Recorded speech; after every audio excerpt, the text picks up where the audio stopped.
Before I start here, this is my definitive opinion of Charlie Zelenoff. Charlie Zelenoff is a complete slave to his disease. Charlie Zelenoff is treatable. I say this only because all of the research that I have done about schizophrenia points to that conclusion. As a layman, I would say, oh, there's no hope here at all.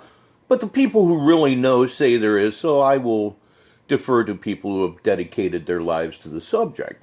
I also think there's probably maybe even a decent guy running around in him, and the only time that decent person gets out is when he runs.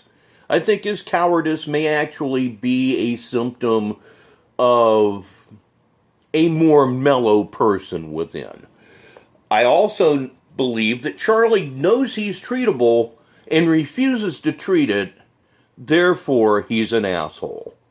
If you have a problem and you refuse to do anything about it, you're a dick. That comes from somebody that's had some, problems. We all have. There's a hashtag out there right now. Stop the hate.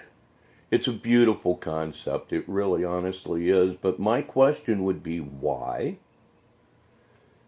To stop the hate is to infer forgiveness.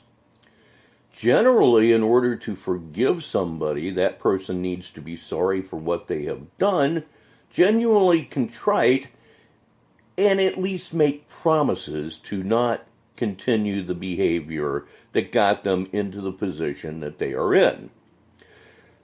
Did any of that sound like Charlie? No, it didn't.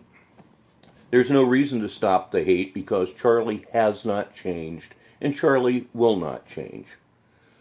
I almost fell subject to this revisionism myself simply because compared to the rodeo clown, Charlie's nothing.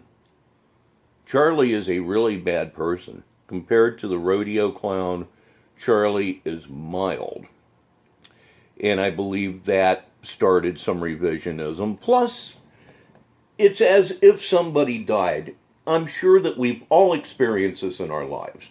Somebody that you know that was a real asshole dies. And then the opinion of that person moderates. No matter what they were doing. You could say, oh, well, Ralph was, he wasn't that bad of a guy. Yeah, he was screwing his best friend's wife and his best friend's mom and had a little thing with his best friend's dad, too, but he wasn't that bad of a guy. That's how you know the Zelloverse is dying, because there is definitely a revisionism going on here, and it's not correct. He hasn't changed at all. He has no intention of changing at all. There's no reason to stop the hate. This is the same guy that threatened Deontay Wilder's daughter, the one with spinal bifida when she was like 2 or 3 years old, repeatedly, has made multiple death threats toward Mental Stanley in particular, and has broadcast many of them. Same guy that stalks women publicly, same guy that beat his stepfather to a point where he had to be admitted to a hospital, the same guy that has punched over 200 innocent people, no doubt hurting some of them despite the fact that he has no power whatsoever. Has he apologized for any of this? No, he has not. Has he said that he will not pursue this behavior in the future?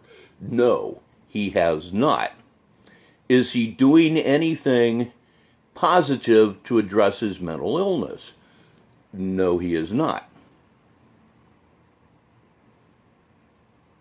There is no real reason to stop the hate right now. If he would apologize, sure. If he says, okay, I'm gonna make a change, and I really mean it, sure, no problem. But he has to take the first step of changing what Charlie Zelenoff is. He has not shown a willingness to do that, and I don't think we're going to see it. Of course, perhaps after the court date that won't matter. The further this goes along, I lose more hope that he will actually go to jail. He needs to be hospitalized. He needs treatment.